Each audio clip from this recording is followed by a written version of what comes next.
Hey you guys, welcome back to my channel. Today's video is going to be a Meps video, just basically my Meps experience COVID edition.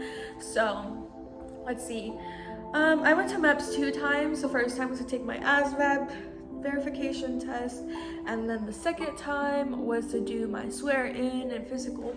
So I'm just going to basically combine it all together. So first time I went to Meps, I went to go verify my score. So basically you're gonna take your PICAT with your recruiter, or you're gonna go to Meps and take it. If you go to Meps and take it, I believe you don't have to verify it anymore. So go to Meps and take it. My first Meps experience was not bad at all. You're gonna, my recruiter took me there just because I was verifying my test. You're gonna go there, you're gonna stand outside, they're gonna give you a bucket, you put all your stuff in there, so you're gonna bring an ID. If you don't have an ID, bring a form of identification like a passport. So basically before you go to Meps, you have to go to the hotel first. You're gonna get a screening there, you're gonna show them your 2-week quarantine paper, you need a mask, you're gonna get your temperature, then you'll get your green band, and then that band is your ticket into Meps. Once you go there, Meps is military entrance processing station. Once you go there, you're gonna go through like this metal, you're gonna go through the detector thingy. So don't bring anything with you that you shouldn't bring, because it is a government-owned property, or a government facility, same thing with her. So you go in there, they're like yelling at you, they're like, hurry. Then you're gonna go check in. Well, you're gonna sit for a while. You're just gonna sit, basically. They're gonna take your phone away, and then they put a sticker on it that says your social security, like the last digits of your social security, and then your last name, and then like when you get it back, you have to tell them your last name or whatever. You're gonna get a badge that says why you're here and what you're here for. You're gonna go in your liaison's office. So once you check in at the front desk, they're gonna tell you to go to the Army office or whatever office. Mine was Army. Went there, they gave me that little sticker, and it's like basically your ticket to say that you're here for whatever, and it tells you like what you're here for. So went to the waiting room. I was like the only girl in the freaking waiting area. It was so awkward. I was just sitting there like you're gonna go take your test. Before you take your test, I'm gonna give you like a pamphlet, basically just talking about Meps and how like Meps will not discriminate you, stuff like that. After that, I went into the Meps room. It's so cold in there, y'all. There's like 40 computers, yeah, and there's like 20 of us in there. They do like you one at a time, so you're gonna like fill out your paperwork, say why you're there, and then they'll let you go sit in there. My test score that I took to verify was 54, so I went in there. It's so cold, you guys. I was like and on top of that, there was a fan. So I took my test, I scored lower, I got a 43. I had the option, like if I wanted to retake it, I just could have told my recruiter, but it's basically like if you take it and you fail it, then that's like your final score. So if you're gonna retake it, just make sure you study and that you know that you'll do better. I recommend taking studying the ASVAB for Dummies book, and then there's another website, I forgot what it's called. It's like, I don't remember, but basically it just gives like different categories based off like each category of the test. If you get too many wrong or too many right when you're verifying, it's gonna automatically go over through the full test that you took. So like the test that I got 54 on, that took me 3 hours to do. I started at 10 and didn't finish until like 1:30. So you're gonna take that test. It's pretty long. It's different categories. Like it's basically math, English, and science, and mechanical stuff. I recommend that if you want like a mechanical job, like study that. If you're not really focused on wanting to do engineering stuff, don't focus on that, because I did not want to focus on that. So I spent more of my time learning the math because I wanted a good general technical score. So I got that, I got my list, so my overall score was 43. I still qualified for medical jobs that I wanted, but I ended up not even choosing a medical job. So let's talk about my second Meps hotel experience, because the first one I actually had a pretty good one. It was not even bad at all. People there were nice. They are intimidating, but like if you just do what you're told and be confident, then you have nothing to worry about. But okay, so let's see. Second time I went was okay. The first time I went was October 15th. I went the day before my test score expired. You have 30 days to verify your score. If you didn't know that, I didn't even know that because my first recruiter didn't tell me. And my first recruiter, I originally was the Air Force and I was doing the enlistment process with them. Then I switched over to Army. So I left October 22nd. In the morning, a shuttle took me to the hotel. In the hotel, you're gonna get your screening done. You're gonna have you're also gonna have, oh my gosh, I can't talk. You're gonna have your 2-week quarantine paper that your recruiter gives you. You're gonna get screened again, so you're gonna have your evening screening. Then you're gonna go to the lounge area, which is dedicated just for people that are enlisting. I went there. It was my first time at the hotel, so I had no idea where I was going. So I had to ask someone for help. So there was I was on the 3rd floor and the boys were on the 4th floor. It was weird. Like it was set up so weird. So you basically chill. I didn't have a roommate because of COVID, but usually you're supposed to have a roommate. So there's 2 beds. There's only 1 bed.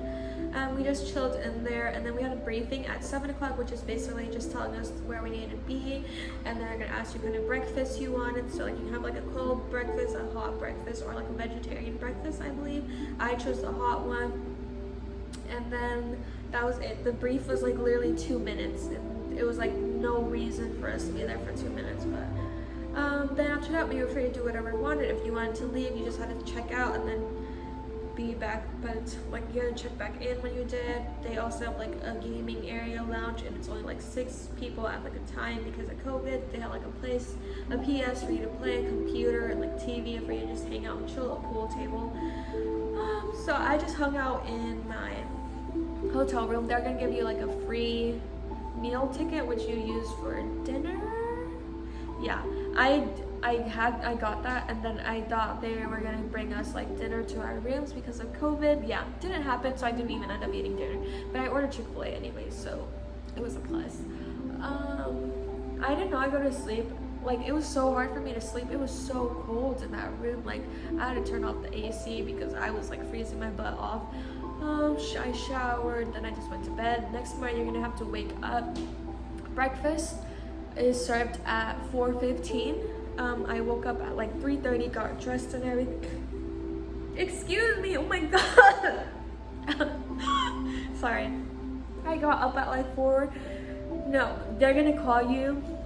They're we're gonna call you at 4. They do not call until 5 minutes later. So you go down there, you're gonna get your breakfast, and you go back to your room, eat it because of COVID. Then you have to be ready, dressed, everything.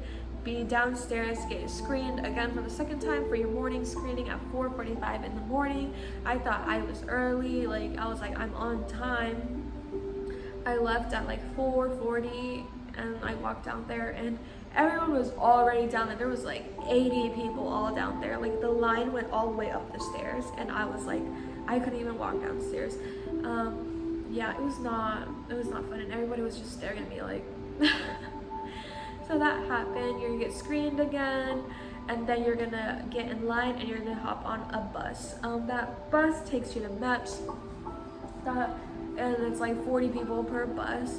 So after I got my screening, I went up there, and as soon as I went up there, the first bus left. So I was on the second bus, so I had to wait for everybody. We were 20 minutes late. The first bus left 5:15. We did not leave until 5:35-ish. Then we went to Meps. Everybody, when we pulled up there, the first group was already there, and they were standing. They were all standing. It was dark outside, and you just see a group of 40 people just all standing. You had your bucket in front of you with all your stuff in there. It was serious. They were no time to joke around. Everybody on the bus was talking. It was so loud. The bus driver had to tell us to shut up. I sat by myself. I sat in the front row because I was I'm not gonna be the last to get off. But I know that boot camp, if you do that, I don't know. Anyways, so the Meps guy comes out, everyone gets all quiet, and he's like, this is a military building, you guys better not have any weapons on you. If you do, come forward now. And this guy on the bus, like, he's like, I have a pocket knife. And the guy was like, why do you have a pocket knife? And they kicked him off the bus. Then he was like, all right, I need you guys to be really, really quiet and follow directions. So we all had to get off the bus, and he was like, get off the bus. So we're all like grabbing our stuff, like 40 of us just trying to get through. I'm sitting in the second row, like from the door, and like people were nice, like guys were gentlemen, so let me go first. So it was nice of them. We got off, we had to pick up a bucket, and then we had to get in rows. So I was the 9th person, so I was like the 9th person in a row, so like it's all categories like that. So I was the 9th row, and then people lined up behind me. We put our stuff, we had to stand in that position with our arms like behind our back, like all serious and stuff. The guy just basically went over rules and how to be respectful and just say yes ma'am, no ma'am, stuff like that.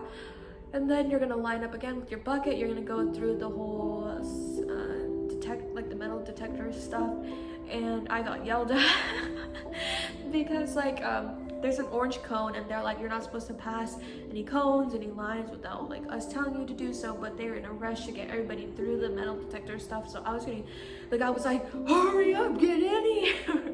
And I was like in there. Then you're gonna get yelled at even more because they're like rushing you to get all your stuff. You're gonna put it in the little room, like a luggage area room. Then you're gonna go get your folder. You have to stand 6 feet apart. They're gonna ask like what you're here for, your name, blah blah blah, stuff like that. They give you your medical folder. Then you're gonna get in the medical line. Then you're gonna go get a medical briefing in a classroom. And then after that, you go take your test. You're gonna get a physical. You're gonna get vision, hearing, blood test, urine test.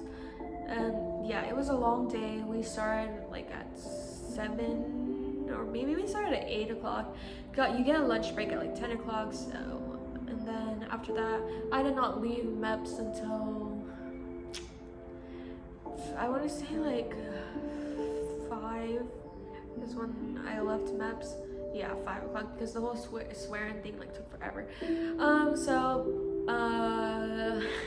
Urine test, you're just gonna pee in a cup. Make sure you're able to pee. You're not a shy peer, because if you can't pee, then they just send you home, and you have like 2 days to pee for them. And if you can't, then I don't know, but I'm pretty sure you have to pee, or if you can't pee, then you just can't like join. Not sure, don't quote me on that, but yeah. So you had to do that. A lot of people couldn't pee. They were like so shy. Like people had to go so bad, and then when it was time for them to pee in front of someone, they couldn't do it. Me, I had like no problem at all. I was like, with my my freaking filled up piss, I was like here. It was so warm. Yeah, she watched me piss, and I was dumb, and I was like in the toilet, and she was like, you need to put it in front of you so I can see you peeing. And I was like, okay.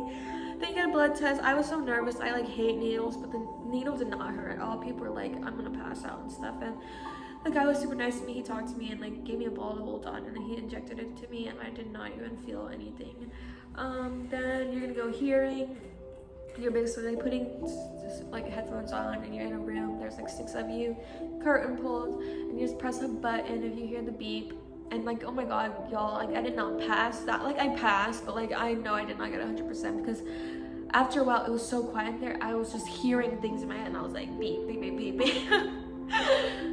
Then vision test, you're like looking at this little magnifier thing, you're just reading off like letters, and then they do colorblind test, just like reading if you can see the color and the number or whatever. After that, so hearing color, then you're gonna get your physical. They're gonna check your boobs, your buttocks, your private area. It's only for like 30 seconds. They're just like, and then it's done.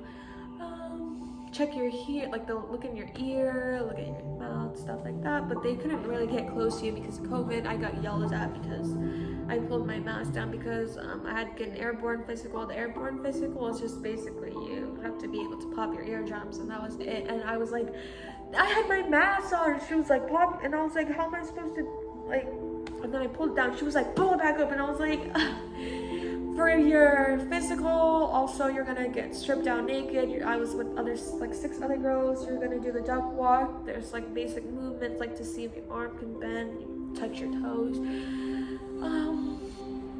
After that, let's see.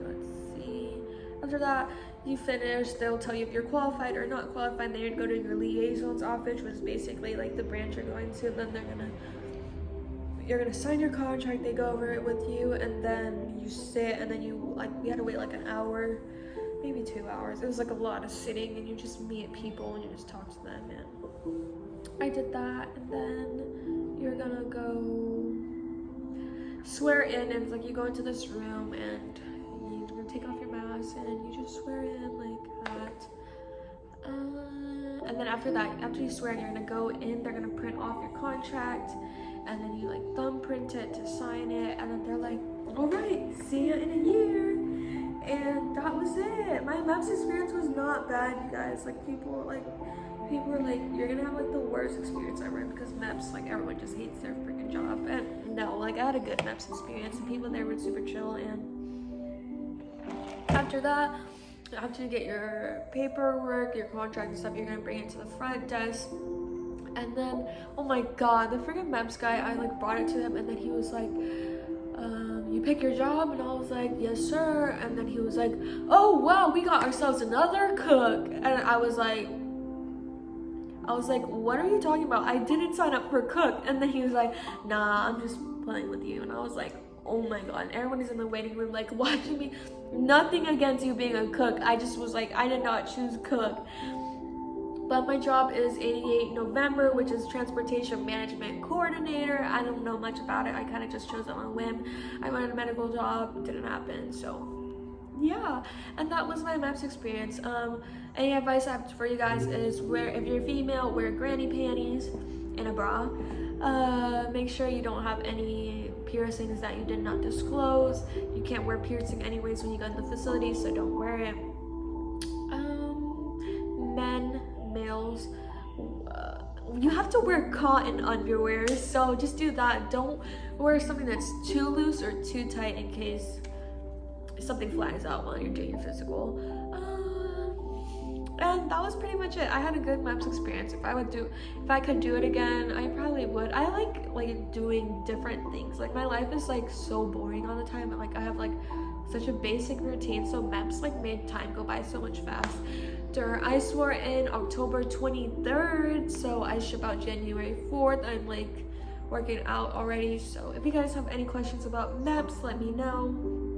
Anything else about recruiting, like a recruiter or whatever, I'm here to help, because like I wanted to know this stuff before I joined, and I felt like I couldn't get really the information I needed. Some videos were helpful, but this is my personal own experience, so give me your guys' Meps experience. All right, see